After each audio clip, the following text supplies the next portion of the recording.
আসসালামু আলাইকুম সাহেব রহমতুল্লাহ। মুদিখানার দোকানে একটা মাল 2 বা 3 রকম দামে বেচতে পারবো। দেখেন, একজন ব্যবসায়ী কোন রেটে বিক্রি করবে সেটা তার স্বাধীনতা। কার কাছে লাভ করবে, কাউকে কেনা দামে দিয়ে দেবে, কাউকে ফ্রি দিয়ে দেবে। দেয় না কেউ? খুব খাতিরের মানুষ, তার ছেলে এসেছে, ফ্রিতে তাকে চকলেট ধরিয়ে দিচ্ছে না, জায়েজ। ওই রকম একজন খুব খাতিরের মানুষ, তার কাছে কোনো 1 পয়সা লাভ করলো না, দিয়ে দিল, দামে দামে দিল, জায়েজ। একজনকে হোলসেল রেট দিল, আর একজনকে খুচরো রেটে দিল, জায়েজ রয়েছে। তো লাভের ক্ষেত্রে কোনো পরিমাণ নির্ধারণ করা নেই যে ফিক্স এতটা লাভ নিতে হয়, কম বেশি করা যাবে না, এমন বাধ্যবাধকতা ব্যবসা বাণিজ্যের ক্ষেত্রে নেই। লাভের পার্সেন্টেজও নির্ধারিত নেই। অনেক সময় 10 টাকার মাল, কিছু কিছু ব্যবসা আছে 10 টাকার 10 রিয়ালের সামান কিন্তু 200 রিয়ালে বিক্রি করছে, জায়েজ। কিন্তু খাদ্যদ্রব্যের ক্ষেত্রে যায়, চালের ক্ষেত্রে, ডালের ক্ষেত্রে, যেগুলো আটার ক্ষেত্রে, যেসব খাদ্যদ্রব্য রাত দিন মানুষের প্রয়োজন, পেঁয়াজ রসুন, এগুলোর ক্ষেত্রে হারাম, জায়েজ নয়। হ্যাঁ, কিন্তু ধরেন চশমা, যারা চশমার ব্যবসা করে তাদেরকে জিজ্ঞাসা করেন, 5 টাকা 10 টাকার চশমা 200-300 রিয়ালও বিক্রি করে, এত লাভের মানুষ। অনেক ব্যবসায়ীর আছে, জায়েজ আছে। মিথ্যা কথা বললেও তখন হারাম হয়ে যাবে। আমাদের এলাকায় একজন আলেম আছেন যিনি মদিনা ইসলামী বিশ্ববিদ্যালয় থেকে পড়াশোনা করে এসেছেন।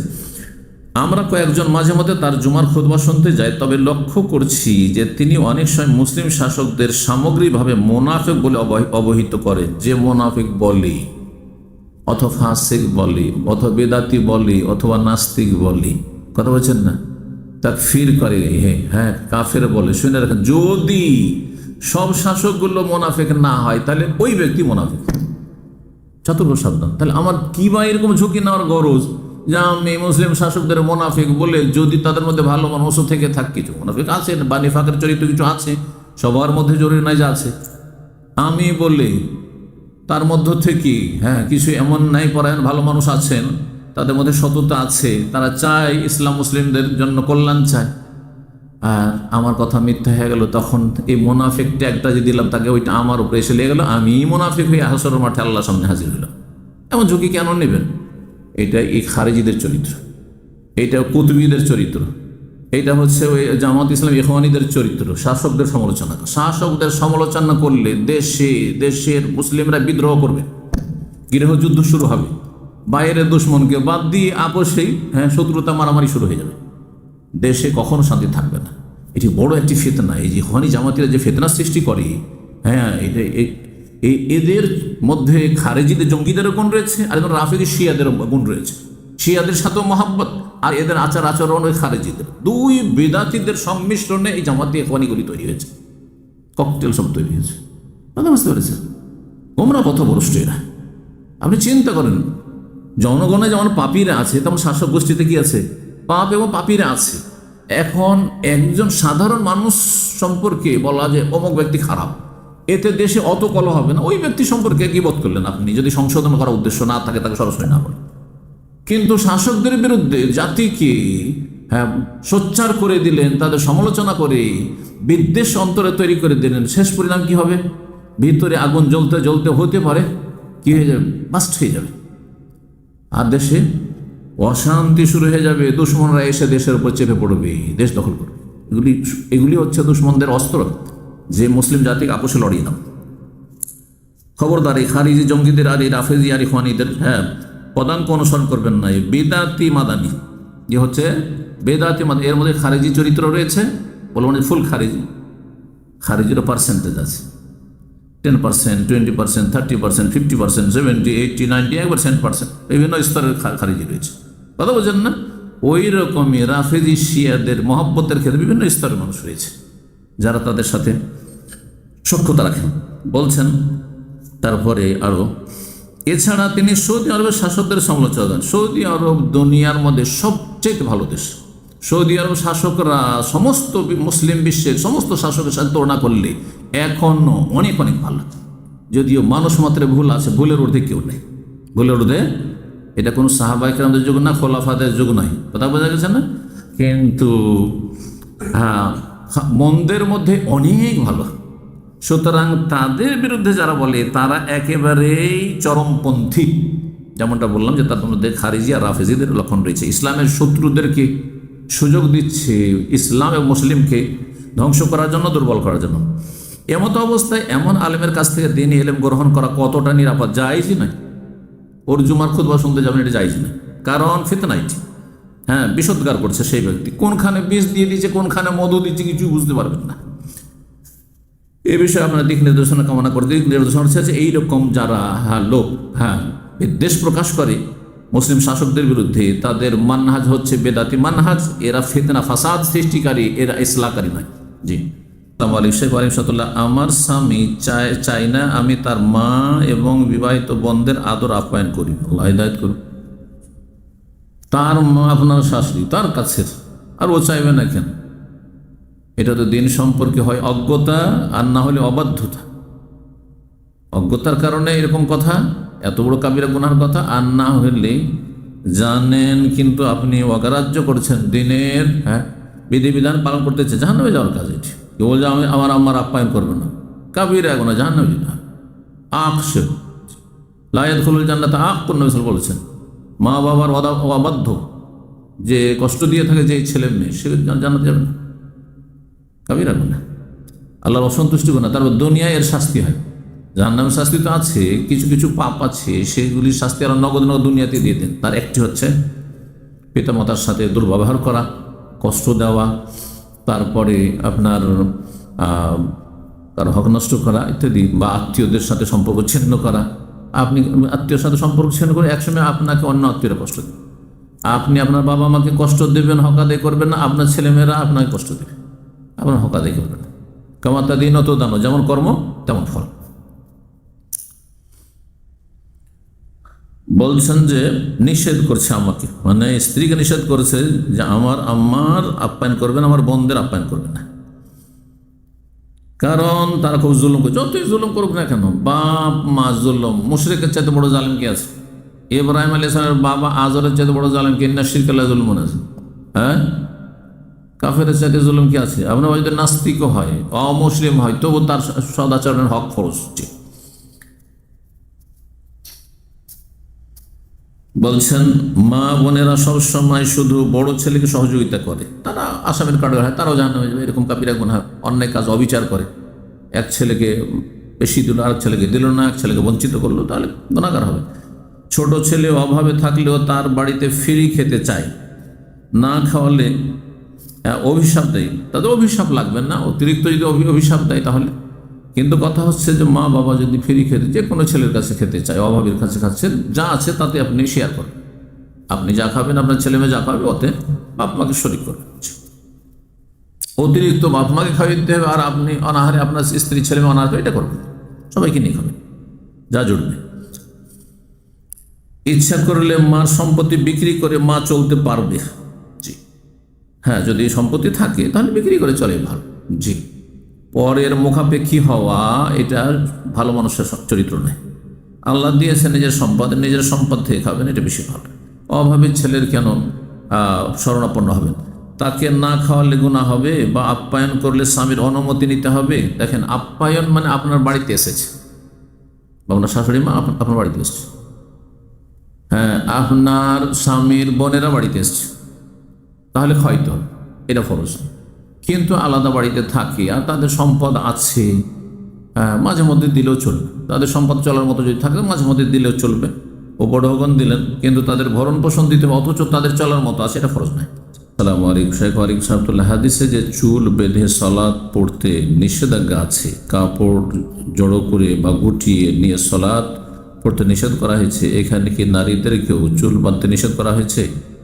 নারীদের চুল তো অনেক বড় হয়, ছেড়ে রাখলে প্রচণ্ড গরম লাগে, আর চুল বের হয়ে যায়। হিজাবের মধ্য দিয়ে নিচু করে ক্লিপ কাঁকড়া লাগিয়ে বা খোপা বা বেনি করে সালাত পড়া যাবে না? আর নিচু করে ক্লিপ কাঁকড়া লাগিয়ে বা খোপা বা বেনি করলে কি সেটা ওই হাদিসের অন্তর্ভুক্ত হবে যেখানে উটের কুঁজের মতো মাথা উঁচু করে বাঁধতে নিষেধ করা হয়েছে? প্রশ্নে প্রথম বলেছেন যে নবী সাল্লাল্লাহু আলাইহি ওয়াসাল্লামের হাদিসে রয়েছে, সহিহ বুখারী মুসলিমের হাদিসটি রয়েছে, ওয়ালা নাকুফু শারান ওয়ালা সাওবান। তার আগে রয়েছে উমিরতু আন আসজুদা আলা সাবআতি আযম, 7টি অঙ্গের উপর আমাকে সিজদা করতে নির্দেশ দেওয়া হয়েছে, 7টি অঙ্গ মাটিতে রেখে সিজদা করতে। ওয়ালা নাকুফু শারান ওয়ালা সওবান, ওয়ালা নাকফিতু শারান ওয়ালা সওবান, চুল এবং কাপড়কে যেন মড়িয়ে না রাখে। তাহলে কাপড় মড়িয়ে রাখা, যেমন হাতের কাপড়কে মড়িয়ে রাখা, অথবা প্যান্টকে মুড়িয়ে রাখা, অনেকে যারা টাকা নিচে রাখা প্যান্টকে মুড়িয়ে রাখে, এটা নিষেধ, জায়েজ নয়। আর চুলকে কি করতে বলা হয়েছে, যেন চুলকে আমরা বেঁধে না রাখি, চুল বেঁধে, তাহলে চুলের কি বেনি করা যাবে না বা খোপা বেঁধে রাখা যাবে না, এটা হচ্ছে প্রশ্ন। এই হাদিস সম্পর্কে ফুকাহায়ে কেরামগণ বলেছেন, ভাষ্যকারগণ বলেছেন, এই হাদিসটি পুরুষদের সালাতের ক্ষেত্রে, অর্থাৎ পুরুষরা যদি বড় চুল রাখে তাদের চুলকে বেঁধে রাখতে পারবে না এভাবে, আর তারা কাপড়কে উঠিয়ে রাখবে।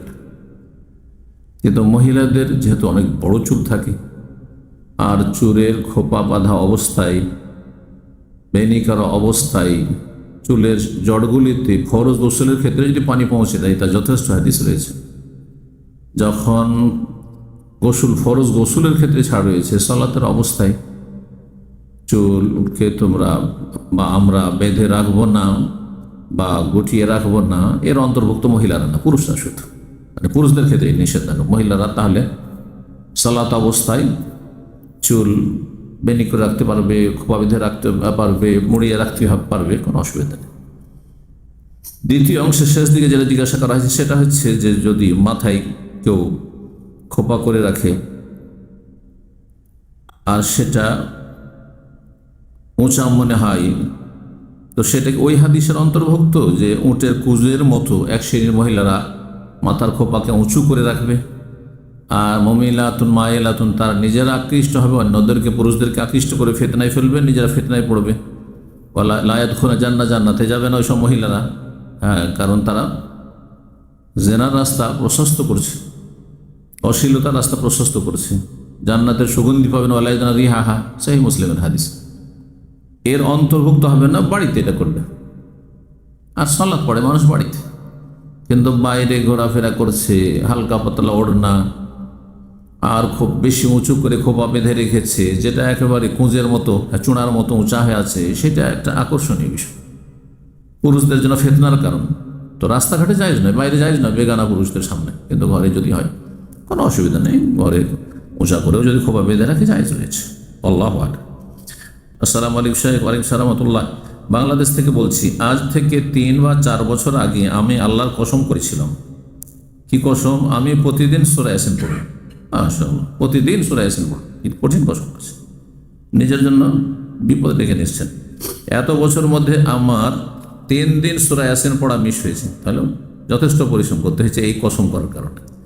এখন আমার কসম ভেঙে যাওয়ার জন্য 3টি রোজা রাখতে হবে কি? প্রথমে 3টি রোজা না, কসমের যে ধারাবাহিক আমাদের আলোচনাগুলি করেছি, সেই বক্তৃতাতে কি বলেছি? আল্লাহ কোরআনে কারিমে সূরা মায়েদার আয়াত 89-তে বলেছেন, লা ইউআখিযুকুমুল্লাহু বিল্লাগwi ফি আইমানিকুম ওয়ালাকিন ইউআখিযুকুম বিমা আক্কাদতুমুল আইমান। অসার কসম আল্লাহ ধরবেন না, কিন্তু অন্তর থেকে যদি ইচ্ছাকৃত সংকল্প করে কসম করো তাহলে আল্লাহ ধরবেন। মানে হয় কসম রক্ষা করো, না হলে ভঙ্গ করলে কাফারা দাও। কাফারাতুহু, তার কাফারা হচ্ছে 1, 2, 3, এই 3টিতে আপনার চয়েস, স্বাধীনতা রয়েছে, অপশন রয়েছে। কাফার ইতামু আশারাতি মাসাকিন, 10 মিসকিনকে খাবার দেন। আও কিসমতুহুম, না হলে 10 মিসকিনের পোশাক দেন। আও তাহরিরু রাকবা, অথবা একটা গোলাম স্বাধীন করেন। 3টির একটি, এই 3টির কোনো একটি যদি করতে পারেন, গোলাম নেই গেল, কাপড় একটু বেশি পয়সা লেগে যাবে, কিন্তু 10 জন মিসকিনকে খাওয়াইলে হয়তো 150 রিয়াল হয়ে যাবে সৌদি আরব, মোটামুটি সাধারণ একটা খাবার হইলে 150 রিয়াল দিতে পারবেন, তাহলে আপনার রোজা রাখা যাবে না। আল্লাহ বলছে এই 3টার কোনো একটি যদি না পারো বা না পাও, তাহলে কি করতে হবে? ফামাল্লাম ইয়াজিদ ফাসিয়ামু সালাসাতা আইয়াম, যে পারবে না বা যে পাবে না তার জন্য 3 দিনের রোজা কসম ভঙ্গের কাফারা। তো আপনি যদি সচ্ছল হন আর 10 মিসকিনকে, গরিবকে গ্রামের আশেপাশে খাওয়াতে পারবেন, তাহলে আপনার জন্য এই 3টি সিয়াম পালন করা যথেষ্ট নয়, 3টি রোজা রাখতে হবে। আর এটা কি বিদআত হবে? অর্থাৎ যে কসম করেছি যে আমি প্রতিদিন সূরা ইয়াসিন পড়ব, না কসম যদি করেন একটা জায়েজ কাজেরও কসম করেন, আর যদি কসম রক্ষা করতে পারেন তো করে যান, কিন্তু এটা কঠিন। যদি কঠিন হয় কোনো কসম রক্ষা করে তাহলে কসম ভেঙে দেন আর তারপরে কাফারা দিয়ে দেন, তাহলে আর আপনাকে এর উপর অনড় থাকতে হবে না। বলছেন যে এটা কি বিদআত হবে নাকি প্রতিদিন পড়তে পারবো? আর যদি আমি কসম ভাঙা রোজা রাখি তাহলে প্রতিদিন সূরা ইয়াসিন না পড়লেও কি গুনাহ হবে? না, কসম ভেঙে দিলেন আর কাফারা দিয়ে দিলেন, তাহলে আর সূরা ইয়াসিন পড়তে হবে না প্রতিদিন, একবারই কাফারা দিয়ে যথেষ্ট হয়ে গেল। আর যদি 3টা রোজা না রাখি তবে কি গুনাহ হবে? 3 রোজা যেমনটা বললাম কাফারা দিতে হবে, কাফারা না দেন কসম ভেঙে দেন তো গুনাহগার হইতে হবে। বা প্রতিদিন কি সূরা ইয়াসিন পড়তে হবে? দয়া করে শেখ আমাকে বলুন। যেমনটা বললাম কাফারা দিয়ে দেন তো প্রতিদিন আর সূরা ইয়াসিন পড়তে হবে না, সেটা আপনার জন্য ভালো হবে। জি, আসসালামু আলাইকুম ওয়া রাহমাতুল্লাহ। আমরা জানি যে জমি বন্ধক নেওয়া হারাম, দেওয়া হারাম। বন্ধক নেওয়া হারাম, দেওয়া হারাম, দুটোই সুদ। একজন সুদ খায় আর একজন সুদ খাওয়ায়, দুইজনের বিরুদ্ধে লানত রয়েছে। তাহলে জমি বন্ধক নিয়ে সেই জমির ফসল খেয়ে কি নামাজ রোজা কবুল হবে? দেখেন, হারাম খেলে বন্ধক থেকে যে ফসল খাচ্ছেন এটি হচ্ছে সুদ, আর সুদ খাওয়া কি হারাম। হারাম খেলে ইবাদত বন্দেগী কবুল হয় না, না দোয়া কবুল হয় না, দোয়া কবুল হয় না। সহিহ মুসলিম হাদিসে রয়েছে যে ব্যক্তি হারাম খায়, হারাম পড়ে, হারাম তার আহার, হারাম রুজি রোজগার, ফাআন্না ইউস্তাজাবু লিযা, তার দোয়া কি করে কবুল? তার দোয়া কবুল হবে না। কিন্তু একজন হারাম খায়, ঘুষ করছে, তার নামাজ কবুল হবে না, রোজা কবুল হবে না, যাকাত কবুল হবে না, সাদকা কবুল হবে না। হ্যাঁ, হারাম পয়সা দান করলে কবুল হবে না, কিন্তু হালাল পয়সা যদি তার থাকে তো ইবাদত বন্দেগী কবুল হবে, তবে দোয়া কবুল হবে না। আর একটি বড় মারাত্মক তার জন্য শাস্তি, সেটা হচ্ছে যে যেই ব্যক্তি হারাম খেয়ে জীবনযাপন করে সেই ব্যক্তির রক্ত মাংসের হকদার হচ্ছে জাহান্নাম, জান্নাত নয়। যে কোনো মানুষের রক্তগ্রস্ত যদি তৈরি হয় হারাম খেয়ে, তাহলে জাহান্নাম তার বেশি হক রাখে, জাহান্নামে যেতে হয় হারাম খেয়ে। নামাজ রোজা করে যদি জাহান্নামে যেতে হয় তো ফায়দা কি হলো? হয়তো ফরজটা আদায় হচ্ছে, আল্লাহ জিজ্ঞাসা করে তুমি বেনামাজি কেন? নামাজ পড়েছে হারাম খেয়ে, হ্যাঁ সুদ খেয়ে, তো সুদি কারবার করে নামাজটা কবুল হয়েছে মানে ফরজটা আদায় হয়েছে। আল্লাহ জিজ্ঞাসা করবে না যে তুই নামাজ কেন পড়িস? পড়েছে, কিন্তু এই নামাজ তাকে জান্নাতে নিয়ে যেতে পারবে না, জাহান্নামে যেতে হবে। হালাল মনে করলে স্থায়ী, আর যদি হালাল না মনে করে, নিজেকে পাপী তাপী মনে করে, তাহলে জাহান্নামে জ্বলে জ্বলে ফাসেক, সুদখোর, ফাসেক, পাপিষ্ট ঘুরে আসবে জান্নাতে ইনশাআল্লাহ, যদি তাওহীদ ঠিক থাকে, 5 ওয়াক্ত সালাত ঠিক থাকে। আসসালামু আলাইকুম শেখ, আমরা যারা ইউরোপে থাকি এবং ফুড ডেলিভারিতে কাজ করি, আল্লাহ আপনাদেরকে হালাল রিজিক দান করেন, হেদায়েত দান করেন, ঈমানের উপর টিকিয়ে রাখেন, হারাম থেকে বাঁচার তৌফিক দান করেন। আমাদের ইনকাম হালাল হবে কি না? কারণ বলছেন নিজেই, আমরা যখন রেস্টুরেন্ট থেকে খাবার নিয়ে কাস্টমারের কাছে দিই তখন সেখানে হালাল হারাম 2 ধরনের খাবার থাকে। যতটা হালাল পৌঁছালেন ওইটা রুজি হালাল, হ্যাঁ ওই পারিশ্রমিকটা হালাল। আর যে হারামটা পৌঁছালেন আর ওতে যে আপনি ভাড়াটা পেলেন, পারিশ্রমিক পেলেন, সেই রুজি হারাম। আপনাদের রুজিতে হালাল হারামের সংমিশ্রণ রয়েছে, হালালও খাচ্ছেন হারামও খাচ্ছেন। আল্লাহ হেদায়েত দান করুন, এসব হারাম থেকে বেঁচে থাকার তৌফিক দান করুন। এমনকি অনেক সময় মদ বিয়ার এগুলো থাকে, এই রকমের কাজ কারবার করা হারাম, কারণ সেখানে হারাম থেকে বাঁচতে পারবেন না। হঠাৎ করে অর্ডার হয়েছে, যেটা রিসিভ করেছেন অর্ডার, দেখছেন যে মদের, দেখছেন যে শুকুরের গোস্তের, হ্যাঁ হালাল ফুড না, তখন কি করবেন আপনি? জায়েজ না। এইরকম হালাল ফুডের রেস্টুরেন্টে কাজ করা যায় পশ্চিমা দেশে, কিন্তু যেখানে হালাল হারাম সব কিছু বিক্রি হচ্ছে, আমি শুধু হালাল কাজটা করি, আমি শুধু পেঁয়াজ কাটি, কিন্তু পেঁয়াজটা যে শুকুরের গোস্তে দেওয়া হচ্ছে, কথা বুঝতে পারছেন না? আমি শুধু কি করি, হ্যাঁ কাস্টমার কাছ থেকে টাকা নিই, অথবা এমন কাজ করি যেটা সরাসরি হয়তো আমি ওই শুকুরের গোস্ত স্পর্শ করি না, মদ স্পর্শ করি না, না এইসব চলবে না। আপনার পরোক্ষভাবেও হোক না কেন সহযোগিতা হচ্ছে, হয় প্রত্যক্ষ অথবা পরোক্ষ, আপনার হারাম কাজে সহযোগিতা হচ্ছে, অংশ নেওয়া হচ্ছে। এইসব হারাম রুজি থেকে দূরে থাকবেন, কোনো বরকত নেই জীবনে, শান্তিও নেই, ছেলে মেয়েও ভালো হবে না, স্ত্রীও ভালো থাকবে না, কোনো কিছু ভালো থাকবে না। আসসালামু আলাইকুম শেখ রহমতুল্লাহ, নিজ আত্মীয় যদি জেনা করে পালিয়ে বিয়ে করে, আল্লাহ হিদায়াত করুক, আল্লাহ তাদের অনিষ্টতা রক্ষা করুক, তবে তার সাথে সম্পর্ক রাখা যাবে কি? সম্পর্ক 2 রকম, একটা হচ্ছে ভালোবাসার সম্পর্ক, হ্যাঁ আন্তরিকতার সম্পর্ক, আর একটা হচ্ছে জাহান্নাম থেকে রক্ষা করার দাওয়াতি সম্পর্ক। দাওয়াতের সম্পর্ক, হেদায়েতের সম্পর্ক। দাওয়াত এবং হেদায়েতের সম্পর্ক রাখবেন, যে উদ্ধার করবো, এই রুগীকে সুস্থ করবো, জাহান্নামে চলে যাবে এই রুগী, কথা বোঝা গেছে না? তওবা ইস্তেগফার করে আল্লাহর কাছে ফিরে আসুক, পর্দা করুক, আর যেন অবাধ মেলামেশাই না থাকে, আর 5 ওয়াক্ত সালাত কায়েম করে, ইত্যাদি ফরজ ওয়াজিব আদায় করে, হারাম থেকে দূরে থাকে, অনুতপ্ত হয় পাপের ওপর, তওবা করায়। এইরকম সম্পর্ক রাখার প্রয়োজন আছে। যত কাছের মানুষ, আপনি কি করে আপনার চোখের সামনে আপনার বোন, আপনার খালা, আপনার ফুফু, আপনার ভাইয়ের মেয়ে, আপনার মেয়ে জাহান্নামে চলে যাবে আর আপনি তাকাইতে থাকবেন? সম্পর্ক রাখবো না? না, জাহান্নাম তো উদ্ধার করার চেষ্টা করবেন। তাহলে দাওয়াতি সম্পর্ক রাখবেন, হেদায়েতের সম্পর্ক রাখবেন, কিন্তু মহব্বতের সম্পর্ক, এত ভালোবাসা, তাদেরকে সুখে দুঃখে সবসময় ডাকতে হয়, দাওয়াত দিতে হয়, তাদের দাওয়াতে যেতে হয়। তাদের বাড়ি গিয়ে আমার ছেলেমেয়েরা খারাপ হয়ে যাওয়ার আশঙ্কা রয়েছে, না, এইরকম সম্পর্ক জায়েজ নয় খারাপ মানুষের সাথে। খারাপ ভালো করে মনে রাখবেন। বলছেন, আসসালামু আলাইকুম শেখ ওয়ালাইকুম সালাম, আমি জাহাঙ্গীর শেখ মুর্শিদাবাদ থেকে। আমরা জানি জর্দা খাওয়া হারাম, কিন্তু এক মুফতি বলছেন সব সালাফি মিলেও এখন পর্যন্ত জর্দা খাওয়া হারাম প্রমাণ করতে পারলো না। কে বললো পারলো না? তাহলে কি জর্দা খাওয়া হালাল? এই জাহিল মুফতিকে বলবো যে তোমাকে কিয়ামত পর্যন্ত সময় দিলাম, সরাসরি একটি আয়াত নিয়ে এসেছেন, একটি হাদিস, যে হিরোইন হারাম, গাঞ্জা হারাম। কথা বোঝা গেছে না? আরে জর্দা তামাক তো দূরের কথা, জর্দা তামাক চাইতে মারাত্মক ধ্বংসাত্মক, মদের চাইতেও বেশি ধ্বংসাত্মক মারাত্মক কি হিরোইন, গাঁজা। হিরোইন, গাঁজা কোরআনের কোন আয়াতে আছে যেটা হারাম? আছে? তাহলে বলবো যে হিরোইন হালাল? পৃথিবীতে কোথাও হালাল আছে? কোনো শাসকের কাছে হালাল আছে? কোনো সরকারি আইনে হালাল আছে? না কোনো আসমানি শরীয়তে হালাল আছে? ইসলামে হালাল আছে? জঘন্য হারাম, দিন দুনিয়া সব কিছুকে ধ্বংস করে ফেলে, কিন্তু কোরআনে আয়াত নেই স্পষ্ট, তাই না? তাহলে কোরআনে কারিমে আর হাদিসে সব মাসলা নাম ধরে নির্দিষ্ট করে উল্লেখ করে বয়ান করা হয়নি। কিছু কিছু মাসলা মাসায় যেই সমস্যাগুলি ছিল, নবী সাল্লাল্লাহু আলাইহি ওয়াসাল্লাম আমল হিরোইন, গাঁজা ছিল না, তারপরে তামাক আর ওই বিড়ি সিগারেট এগুলো জর্দা ছিল না, সেই জন্য এগুলোর নাম আসেনি কোরআন হাদিসে। কিন্তু মৌলিক নীতিমালা, ওসুল, বুনিয়াদি কায়দা কানুন কোরআন হাদিসে আছে। কি? তয়্যিবাত হালাল আর খাবায়েস নোংরা বস্তুগুলি হারাম। সূরা আরাফে আল্লাহর 157 নম্বর আয়াত। নবী উম্মি সম্পর্কে, নবী উম্মি কে? মুহাম্মদ সাল্লাল্লাহু আলাইহি ওয়াসাল্লাম। الذين يتبعون الرسول النبي الأمي الذي يجدونه مكتوبا عندهم في التوراة والإنجيل ويأمرهم بالمعروف وينهاهم عن المنكر ويحل لهم الطيبات ويحرم عليهم الخبائث। যে নবী উম্মিকে আল্লাহ প্রেরণ করেছিলেন, যার ভবিষ্যৎবাণী তাওরাত ইনজিলে রয়েছে, তিনি তয়্যিবাত পাক পবিত্র বস্তুগুলিকে মানব জাতির জন্য হালাল করতে এসেছিলেন, আর খাবায়েস নোংরা বস্তুগুলিকে হারাম করতে এসেছিলেন। এখন বলুন যে গাঁজা, হিরোইন, জর্দা, তামাক থেকে তৈরি যত প্রোডাক্ট, বিড়ি, সিগারেট, এটা আপনার জন্য পাক পবিত্র? তয়্যিবাত না খবিস, নোংরা বস্তু। বিড়ি ধরে, সিগারেট ধরে মসজিদে খামতে একজন ফাসেক মুসলিমও খাবে না, খাবে? তারপরে বকরি ছাগলও তামাকের পাতা খায় না।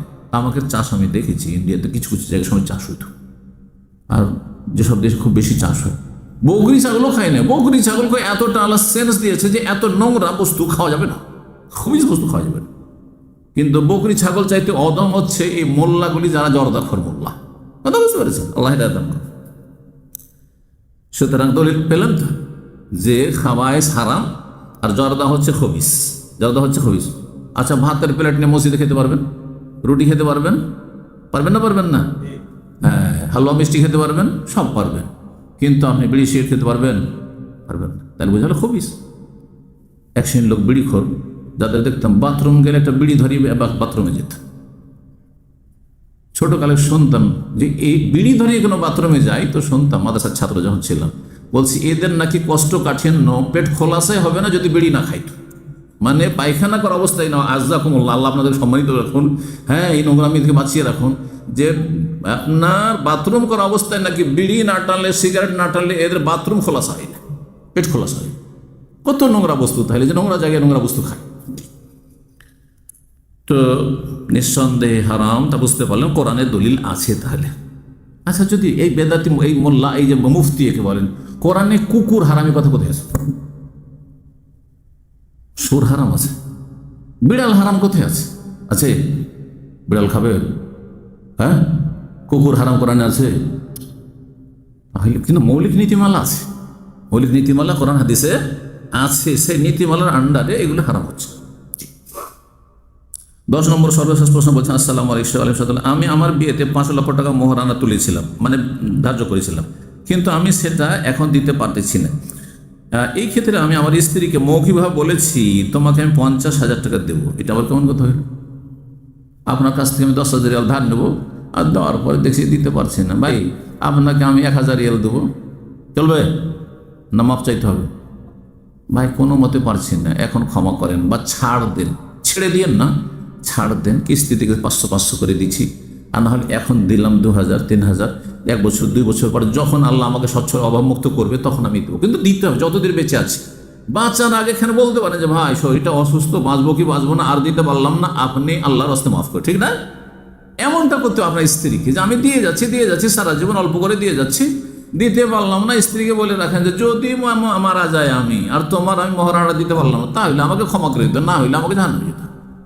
এবার বুঝতে পেরেছেন? কিন্তু আপনি বলবেন একদম এইভাবে যে 5 লাখ টাকা তো তোমার বাবা বেঁধেছিল, ধার্য করেছিল, আমি এখন 50,000 দেব, ব্যাস আপনার কথা? না না, আপনার কথার কোনো মূল্য নেই, জালেম আপনি, আল্লাহ হেদায়েত। তো বলছেন যে কোরআন এবং হাদিস থেকে জানতে চাই এই বিষয়টি নিয়ে আমি অনেক টেনশনে থাকি, জানালে উপকৃত হব। না, টেনশনের দিত কথা আপনার। 5 লাখ টাকা বাঁধলেন কেন? আর বাঁধলেন তো 50,000 টাকা দেবো, 50 টাকা আপনি নমনীয় বলেন স্ত্রীর কাছে, একটু ছোট হয়ে বলেন বিনয়ের সাথে 50,000 এখন দিলাম, আর আস্তে ধীরে চেষ্টা করছি, ইনশাল্লাহ আস্তে আস্তে দেওয়ার চেষ্টা করবো, আল্লাহ যেন তৌফিক দান করেন, দোয়া করো, এই কথা বলেন। বারাকাল্লাহ। না দিতে পারেন শেষখানে ক্ষমা চাইবেন। আল্লাহ রাব্বুল আলামিন যেন আমাদেরকে বোঝার তৌফিক দান করেন, আমলে তৌফিক দান করেন, হারাম থেকে অন্যায় থেকে বেঁচে থাকার তৌফিক দান করেন। সুবহান রাব্বিকা রাব্বিল ইজ্জাতি আম্মা ইয়াসিফুন ওয়া সালামুন আলাল মুরসালিন ওয়ালহামদুলিল্লাহি রাব্বিল আলামিন।